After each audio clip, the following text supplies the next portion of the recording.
What's going on, everybody? Welcome back to another edition of Living Blessed, the podcast. I'm your host, Joevan J. Palmer, and as always, we got amazing people on the podcast sharing transparent and vulnerable moments. I got a good guy, goes by the name of Dalton, who's like the king of content, I like to say. Content creation, as far as like the guy behind the video, behind the scenes. You've probably seen a lot of his work. Circle CEOs, Neo, his own page, Mindset, Medication, right? Yeah. Man, what's going on? Introduce yourself. How you feeling? Good, man. So I'm just thankful, allowing me to be here and, share my truth and just help someone out, man. I feel like there's a lot of hurting out there, and I just want to take my pain, my hurt, and share it, and maybe it can, help someone on the other side. So. Absolutely, man. So where are you from? I'm originally from Hillsdale, Michigan. Come from a small town, about 5,000 people. Okay.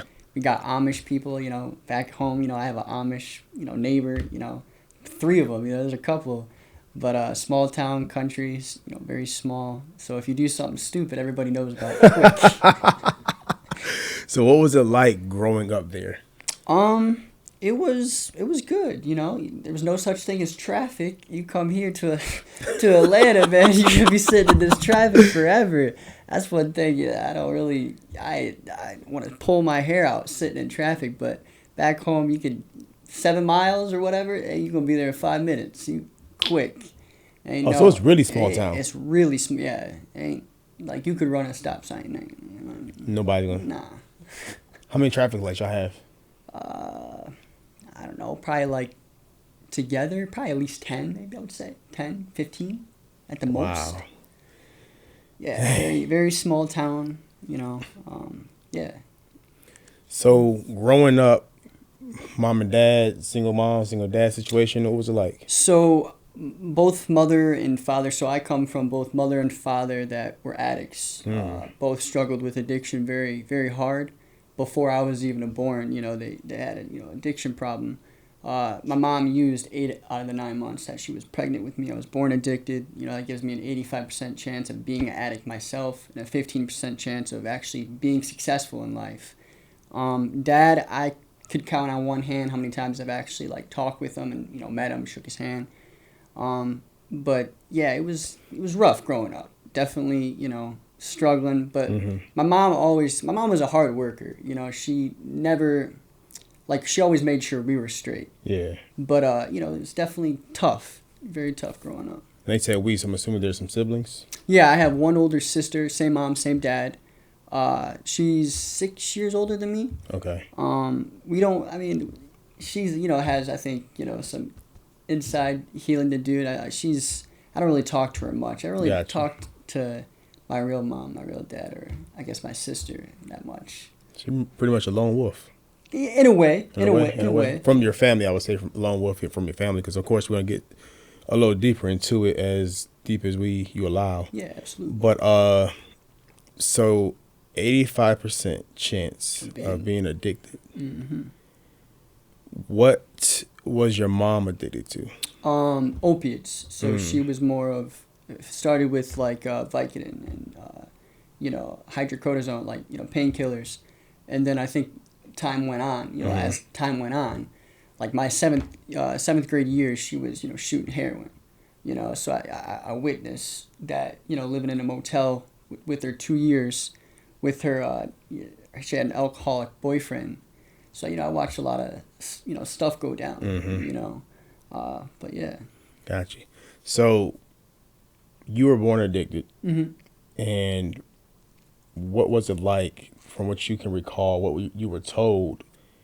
You were what was your development like as a baby into the adult we see today? What I was told, so when I was born, how a mother gets to hold their their child. I was told that my mom didn't get to hold me. They rushed me right out because I think my blood sugar or something wasn't right.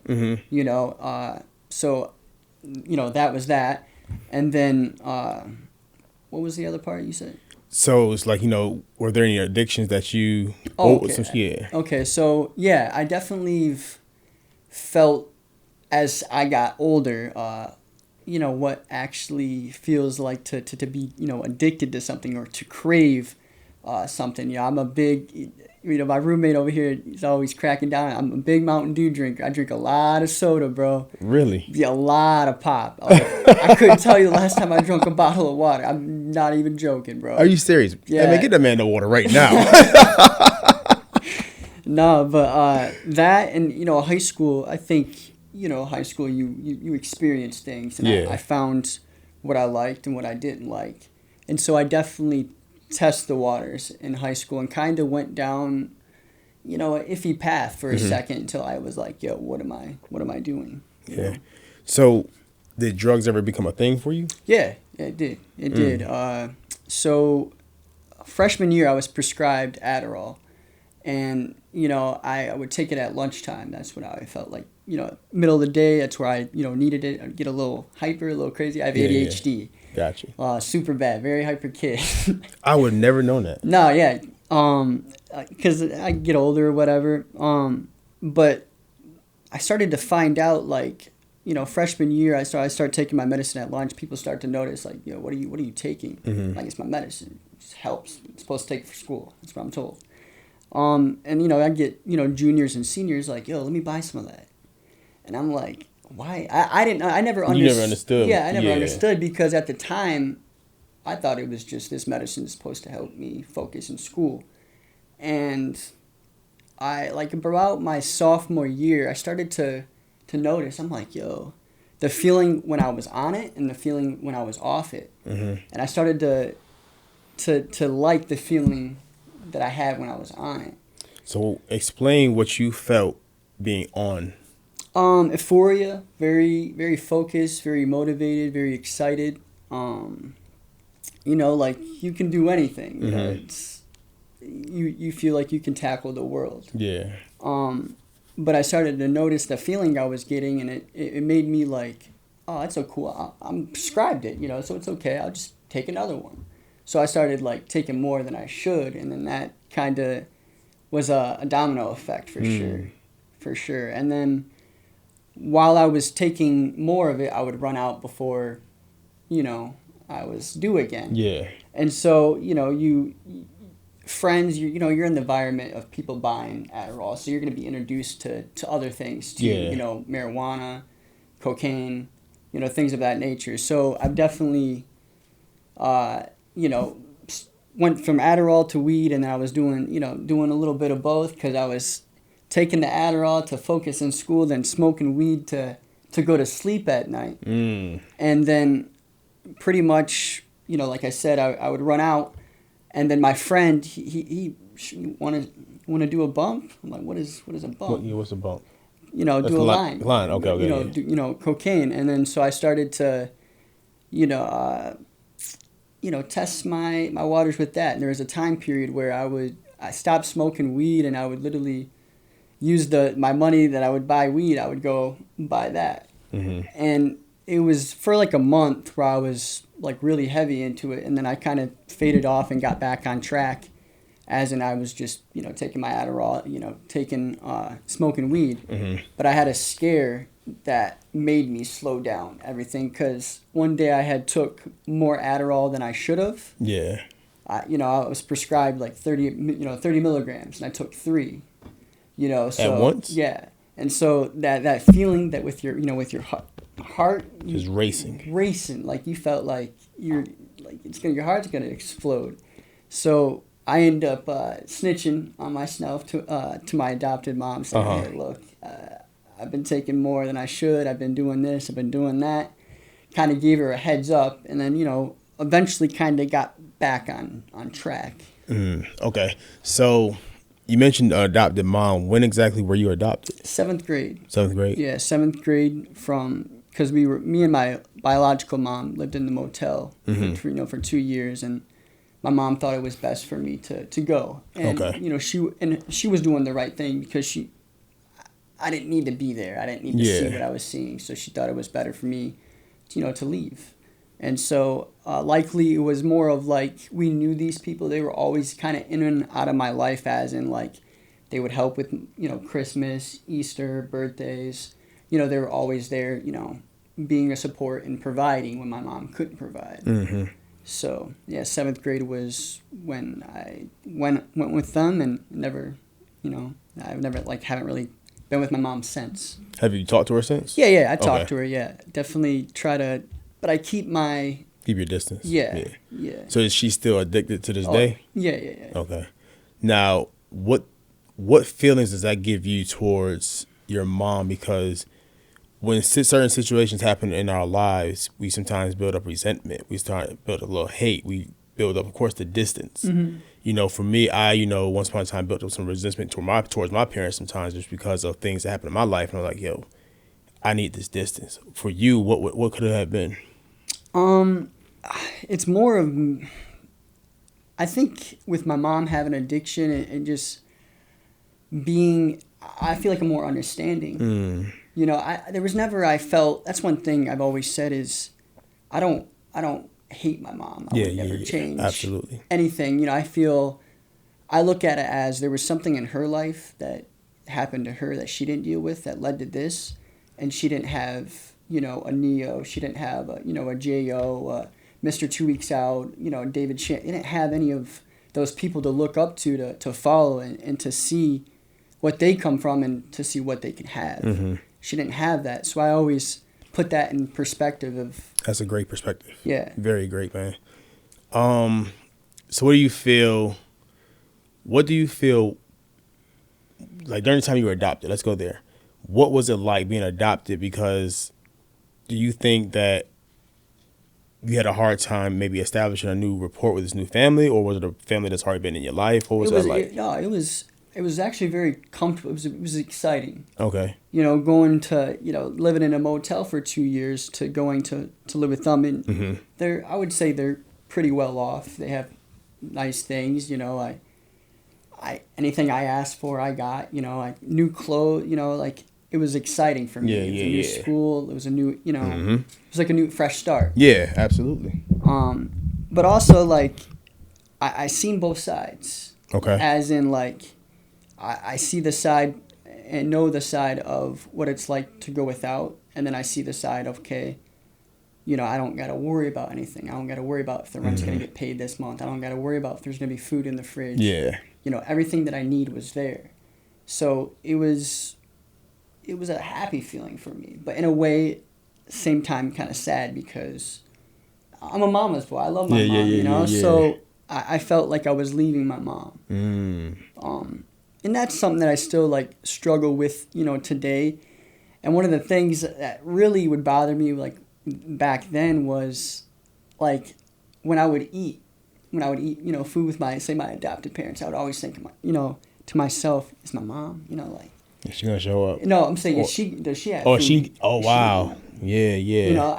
I've always been the person to put someone else first. It's just how I am. If I have $1, you need $1, and it's my last dollar, and you need it, I'm gonna give it to you. That's just who I am. But yeah, man. That's dope. So during would you call it your addiction moment, or? Yeah, no, okay. It was definitely a experience. I definitely. So what was it that said, yo, I gotta shake this and get back off this? Because you said you are at 85%. You pretty much were addicted. You wind up falling to that statistic of being, addicted person, and then now you're jumping into the 15%. What was it that said, yo, I got to get back into this 15%?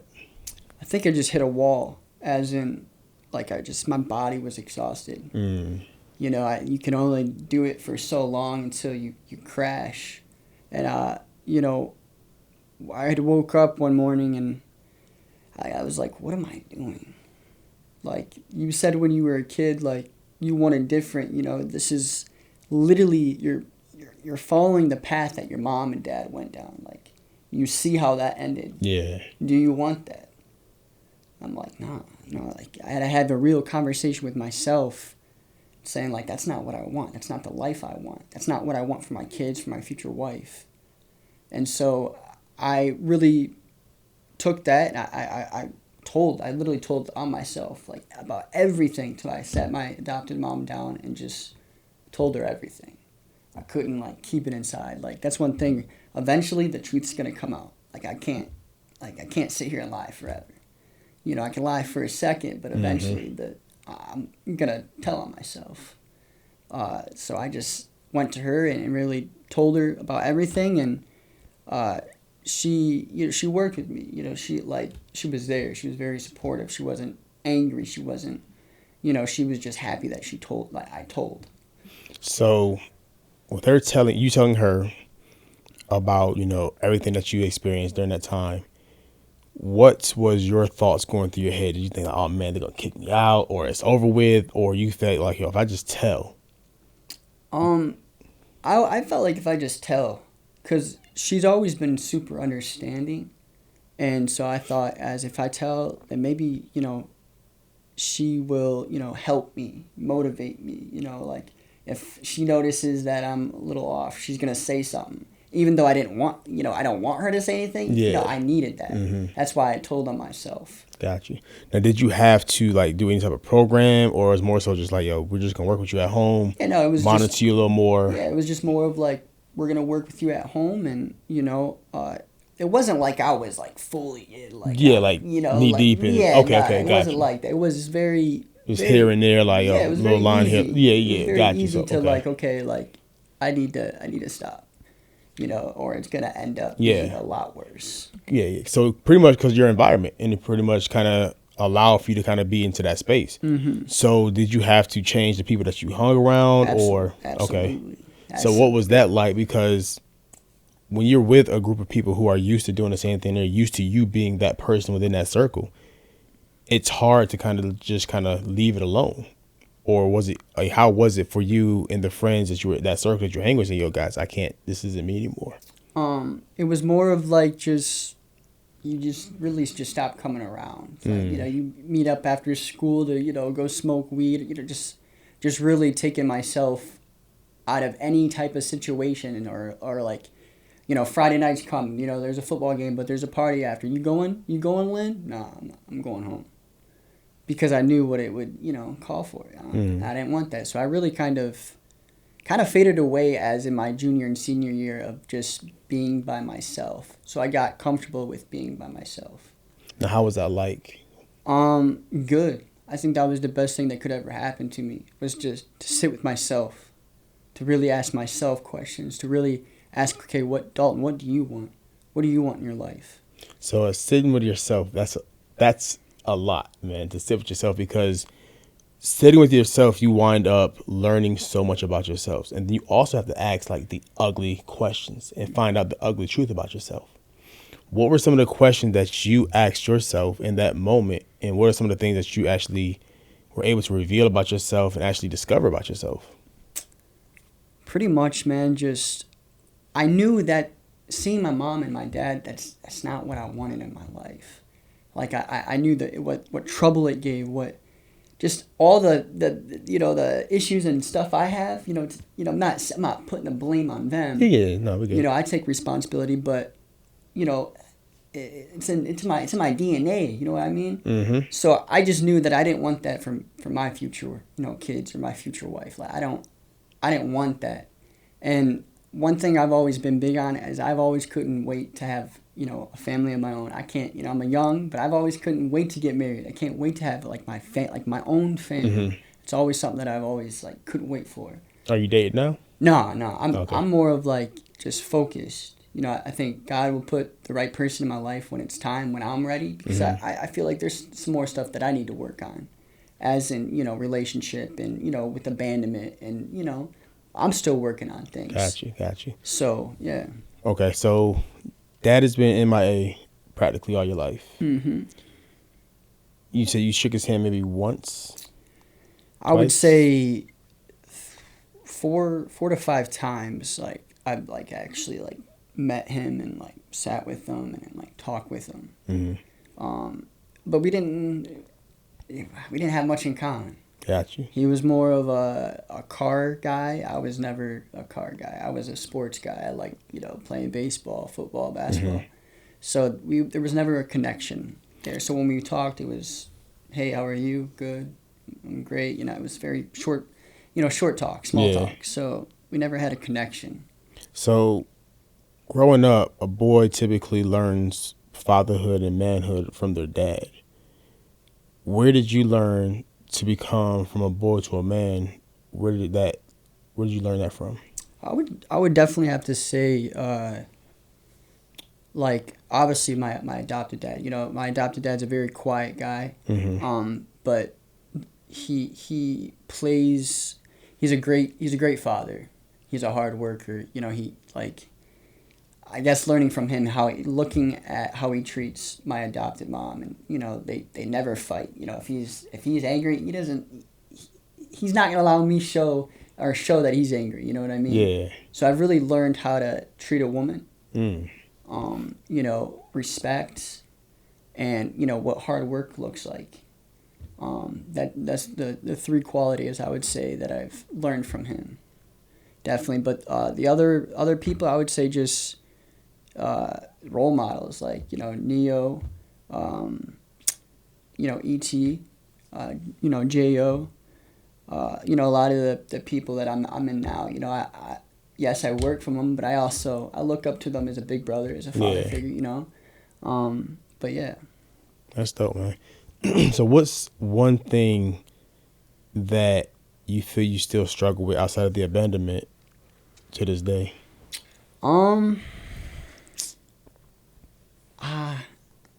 That's a good question. I would say honestly, I think the biggest part for me is abandonment. Because I think high school, even beginning of college, you know, I was always seeking girls, like always seeking somebody, and I felt as like that was gonna fulfill something. Yeah. You ain't gonna fulfill anything until you fulfill yourself. Facts. You know, so that's the biggest thing that I'm still like working on. It's like the you know can't say it, abandonment. But yeah. So do you feel like you're like looking for a mom in these women, or what do you feel like you're looking for? Unconditional love, man. Someone that loves me for me. You know, and especially now, especially in the position I'm in now, I notice people flaw at me because I feel like my position. And so I'm very quick to you know, nope. Yep. You know, because it's like, you don't really... What are you really here for? Yeah, exactly. You know what I mean? I feel you. But that's also one of my biggest fears, though, too, is down the road is... You know, because I'm going to be a multimillionaire. Yeah. But I don't want... It's always in the back of my mind, like, me get down the road, meet, you know, someone, but is she there for, you know, for me, or is she there for my money? You know, so that's my biggest fear. You know, you look at, you know, say Neo or some of these other Mrs. and Mr. 2 Weeks Out, high school sweetheart, you know, they started, like, when they had nothing. Nothing, yeah. You know, so, like, for real, ride or die, you know? And so... That's one thing I'm like, that's why I feel like I rush sometimes to get into something or to find my person, because I don't want to wait later because I'll be worried about the fact, is she with me because of money or does she love me? You know what I mean? So what are some things that you do to kind of work towards your abandonment issue that you're dealing with? To be honest, I know this is not the best answer, but I'm speaking my truth. I think a lot of times I don't really deal with it. I drown myself in my work. That's why I'm so passionate about my work, about, you know, creating, because I'm a deep thinker. Ideas flow to me very easy, you know. But I would say I drain myself in my work. And that's not probably the healthiest or the best answer, but that's something, like I said, we're still working on. We're still getting better at. What are your takes on therapy? There's nothing wrong with therapy. I'm still in therapy, still in counseling. I think it's helped tremendously. And as in just letting it out, just speak about it. A lot of people are scared to speak about it, so therefore it forever lives inside. And it when it lives inside, it's a weight. It holds you back from a lot of things. And it also can, you know, sabotage a lot of things. So it's more of, you know, you really gotta let it out, get it out, flush it out of your system. So what was your first time in therapy? What was it like for you? First time I was pretty young. I guess I never really, like, when I was young, I didn't really understand. I thought it was more of the person, my therapy, like, he would try to get answers out of me, but it wasn't more of, I was always wanting to play the games or because that's what we did. We'd play games and talk.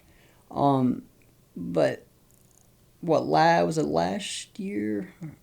2020, I had got back into it again, and it really made me realize like, you got some work to do. Mm-hmm. And it's not a bad thing, but you realize it. Let's fix it. And so, it's a process. It's a healing process. It's definitely it takes time. Yeah. Like if you cut yourself, it doesn't heal overnight. It takes time. Absolutely. But yeah, man. Yeah. Yeah.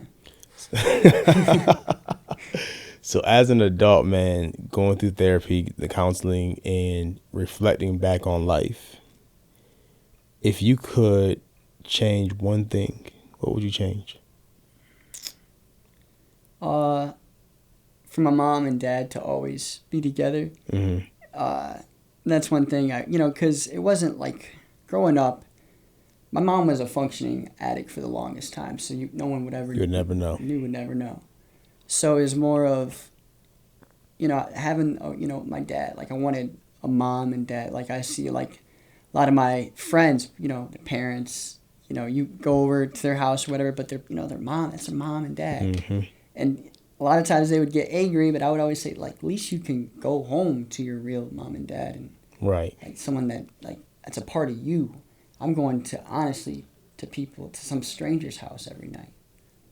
So that's I always felt that I would change of just my mom and dad being together and take away the addiction. Yeah, I think everything would be good. If you could have a heart-to-heart with your dad, what would be some of the things that you would say to him? That's good. That's really good. I would honestly, why didn't he try to like fight for us, as in like when he knew my mom was getting worse and worse and worse and worse, why didn't he try to step in and come get us? Mm-hmm. Why did he just allow us to just go with someone else? Maybe even if say he did do that, it probably wasn't the best for us to go with him. Mm-hmm. But just the thought of he never just him tried. fighting. Yeah. He never tried. He didn't even call. So it was more of like, why didn't you at least make an effort right. to get us? So that would be same question, but to your mom.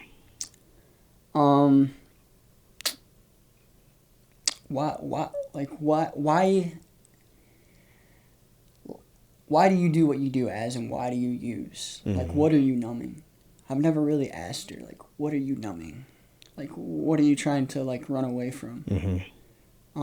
That'd probably be the question that I would ask. Same question, but to yourself.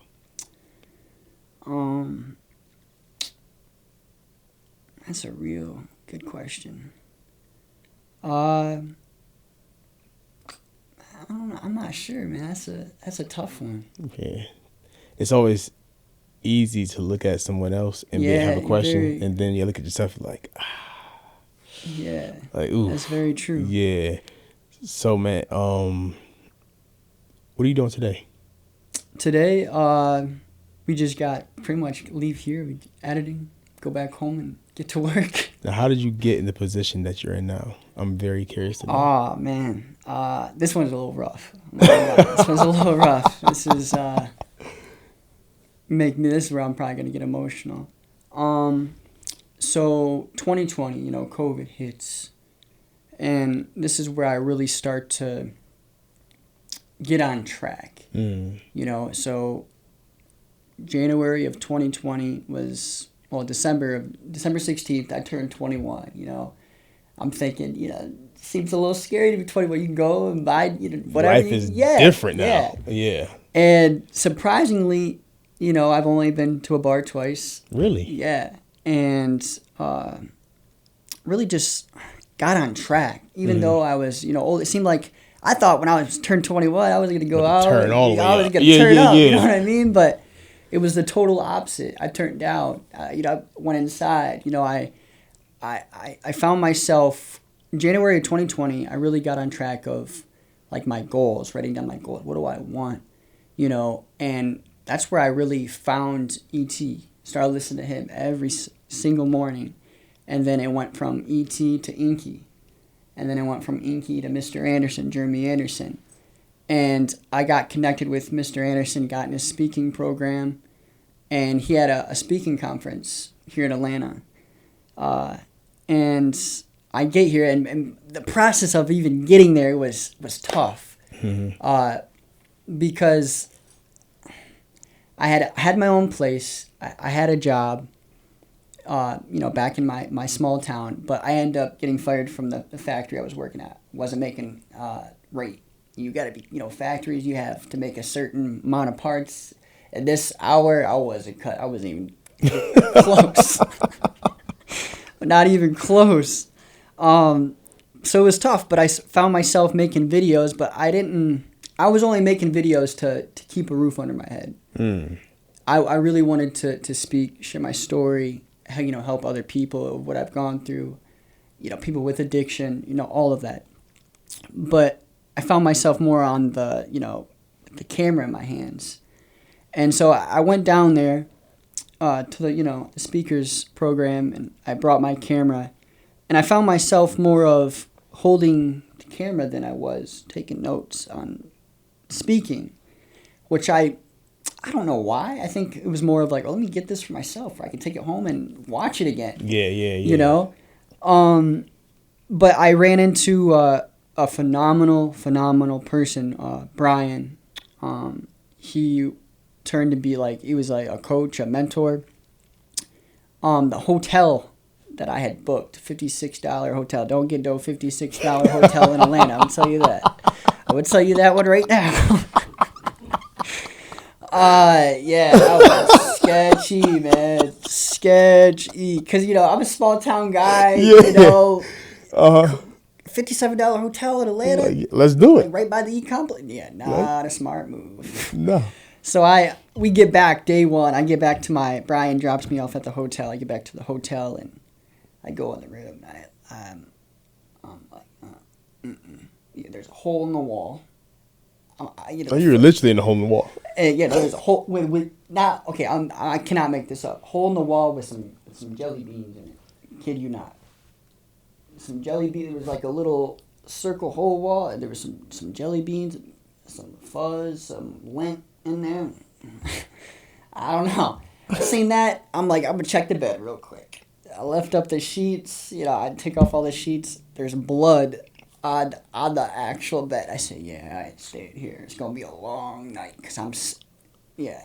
I called Mr. Anderson. I sent pictures to them. I'm like, look at my hotel room. $56 a night wasn't the best idea. Yeah. And he texted me back, I'm gonna have Brian come get you. And Brian and his wife Sophie pick me up.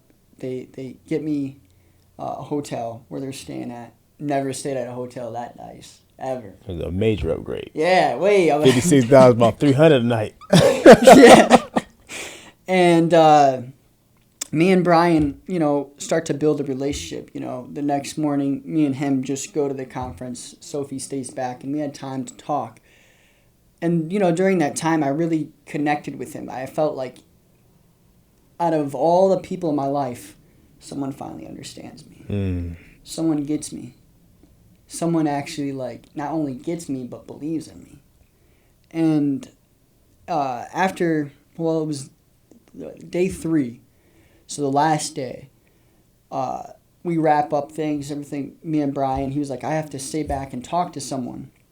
And this person that, because he was, dealing with some stuff too, but he had to stay back and talk to someone. We ended up going to lunch with this guy, Mr. Andre Norman. Yeah. And I'm just there, and I'm just listening. I'm just there to be there.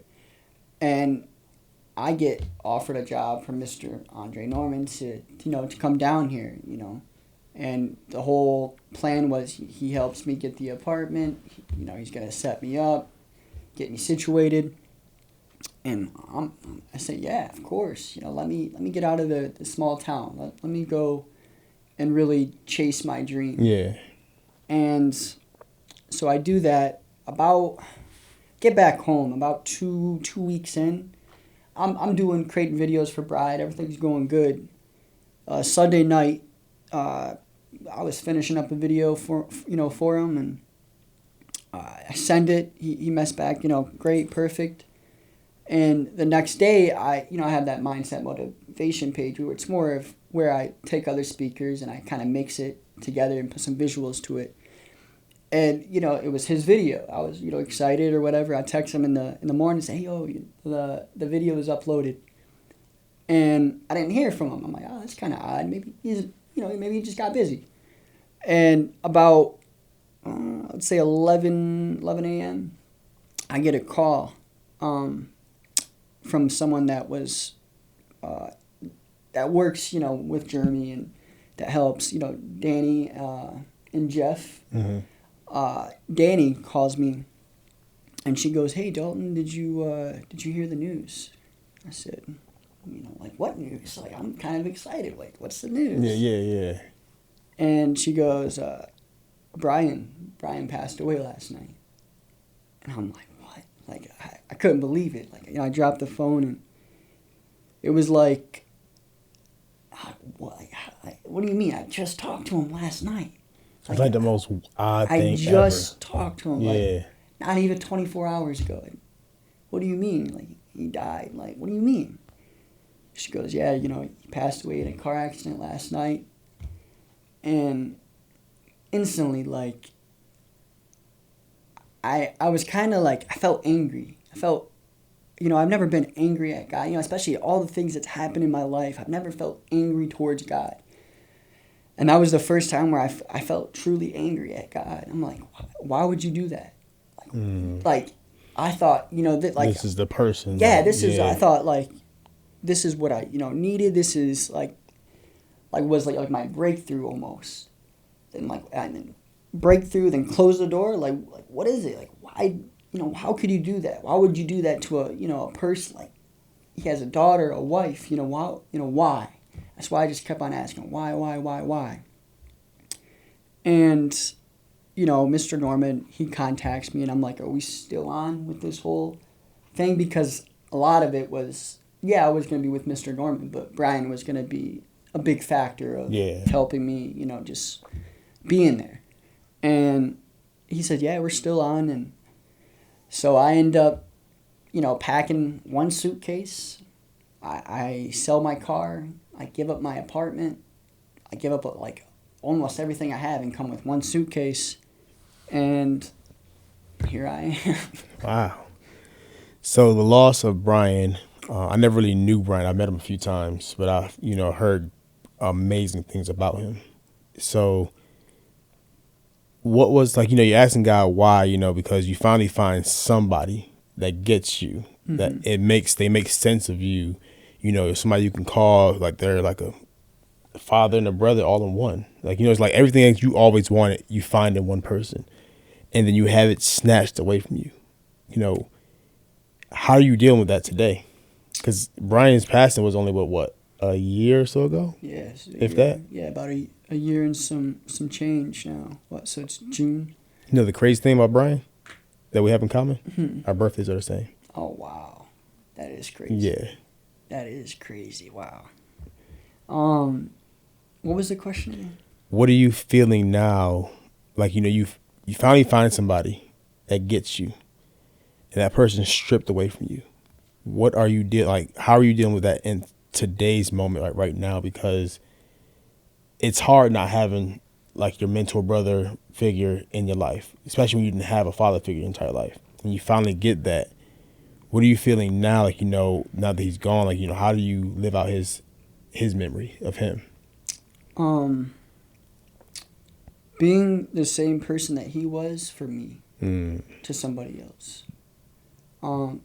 That's how I'm working with it and dealing with it, and just more of trying to, if he was still here, would he be proud? I mean, yes, he would be proud of me, but like,